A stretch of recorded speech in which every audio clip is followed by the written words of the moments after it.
Money is often thought of as a simple equation. You earn it, you spend it, you save what is left. But the truth is that wealth is not built by simply earning a paycheck. Wealth is built by how you use money, how you think about it, and how you direct it. One of the biggest differences between the wealthy and everyone else is how they define and treat assets and liabilities.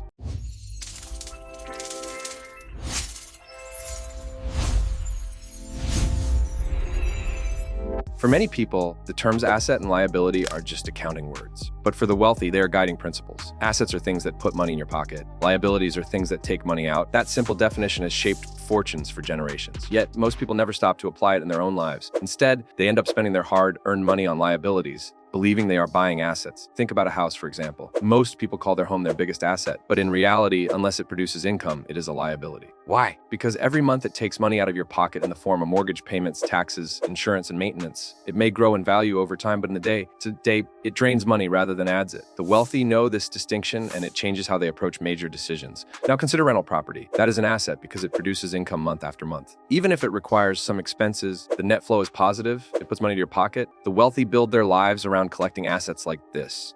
They understand that true wealth is measured not by how much you own, but by how much your assets produce for you without your direct labor. Here is an engaging thought to consider. Imagine waking up tomorrow not needing your job to cover your bills because your assets produce enough to pay for your lifestyle. That is the goal of the wealthy mindset. They see money not as something to spend on consumption, but as something to plant into assets that grow and feed them forever. Liabilities, on the other hand, are everywhere in modern life. Cars, credit card debt, student loans, luxury goods, and even vacations are liabilities when financed with borrowed money. They take money out of your pocket every month in payments and interest. The wealthy are not immune to liabilities, but they are careful to only acquire them when their assets can cover them. They do not buy liabilities first. They buy assets first, then let the income from assets pay for luxuries. This is why financial education is so critical. Many people are never taught to see the difference between an asset and a liability.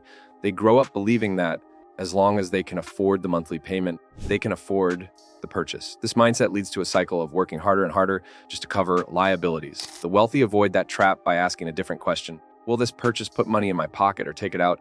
Business ownership is one of the most powerful assets. A business can create income without requiring you to directly trade your time once it is built. It can scale, it can grow, and it can even be sold for profit later. Compare that to consumer debt, which produces nothing but stress and payments.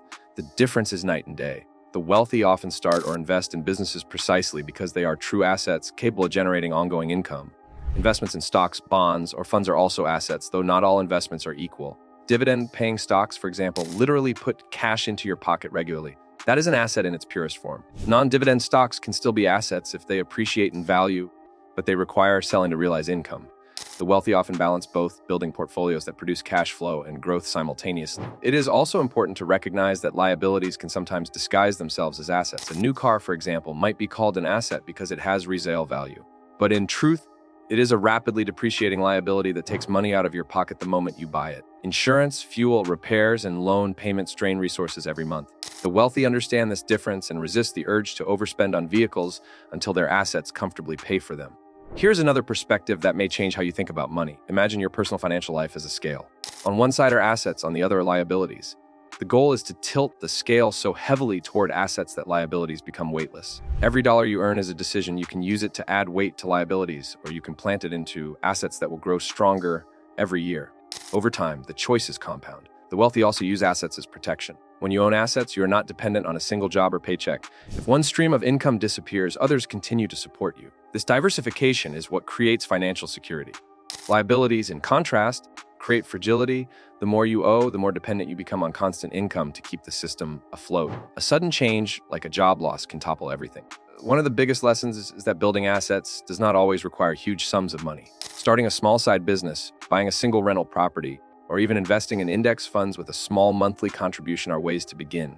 Over time, these small assets grow and multiply. The wealthy did not build fortunes overnight. They built them by consistently choosing assets over liabilities year after year. Now let us engage with a real-life scenario. Two friends each earn the same salary. One buys a brand new luxury car with a high monthly payment. The other buys a modest used car and invests the difference in a small rental property. 10 years later, the first friend has owned several cars, each one a liability that lost value. The second friend has several properties producing income and growing in value. The difference is not the salary, but the mindset of asset versus liability. Education itself can be both an asset and a liability. When you invest in learning skills that produce income, it is an asset. But when you borrow heavily for a degree that does not lead to higher earning potential, it can become a liability. The wealthy are deliberate in how they invest in education, always seeking to align it with future income streams rather than just credentials. Another point to understand is that assets are not always financial. Your health, skills, and relationships are also assets. They may not show up on a balance sheet, but they directly impact your ability to create and sustain wealth. Poor health can become a liability that drains your finances. Strong skills and networks are assets that open doors to opportunities. The wealthy invest in these areas because they know money alone is not enough. Liabilities are often tied to emotions. People buy things to feel successful, to impress others, or to reward themselves. The wealthy are not immune to emotions, but they discipline themselves to separate wants from wealth building. They delay gratification until their assets pay for luxuries. When they do indulge, it is sustainable because it is funded by income streams rather than debt. Taxes also play a role in this asset and liability framework. Some assets are favored in the tax code, like real estate with its depreciation benefits or retirement accounts with tax advantages. Liabilities like credit card debt, on the other hand, come with high interest that is not tax deductible. The wealthy study these differences carefully and use the system to amplify the power of assets while avoiding unnecessary liabilities. At this stage, it is worth asking yourself, what in your life is an asset and what is a liability? Many people who take the time to write it down are shocked by how many liabilities they carry. Credit cards, car loans, expensive subscriptions, and mortgages often outweigh the assets they hold. The wealthy perform this exercise regularly to keep their focus sharp. They know that you cannot manage what you do not measure. The transformation begins when you decide to flip the equation. Instead of buying liabilities first, commit to buying assets first, even small ones. Instead of upgrading your phone with every new release, take that money and invest it. Instead of buying a larger home than you need, consider an investment property that pays you each month. These choices may feel small, but they are the foundation of wealth. Think about how this plays out over decades. A person who constantly buys liabilities may live comfortably in the short term, but ends up with little security later in life. Another who consistently acquires assets ends up with streams of income, freedom, and options. That is why the wealthy think long-term.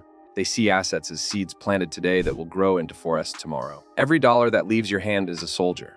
You can send it into battle as an asset, fighting for your financial freedom, or you can waste it as a liability, never to return. The wealthy deploy their soldiers wisely, and that is why their armies grow while others struggle. The mindset shift is the real key. Once you start asking with every purchase, is this an asset or a liability, your financial life changes. It becomes clear why some people with high incomes remain broke while others with moderate incomes build wealth. Income is not the determining factor, asset thinking is. In conclusion, the wealthy do not see money the way most people do. They see it through the lens of assets and liabilities. Assets put money in their pockets. Liabilities take money out. By focusing relentlessly on building assets and minimizing liabilities, they create financial independence, security, and growth. This is a lesson that anyone, regardless of current income, can begin applying today. If you want to keep learning about wealth, money, and the strategies that the rich use, join us here at Level Up Wealth. Subscribe and take control of your financial journey.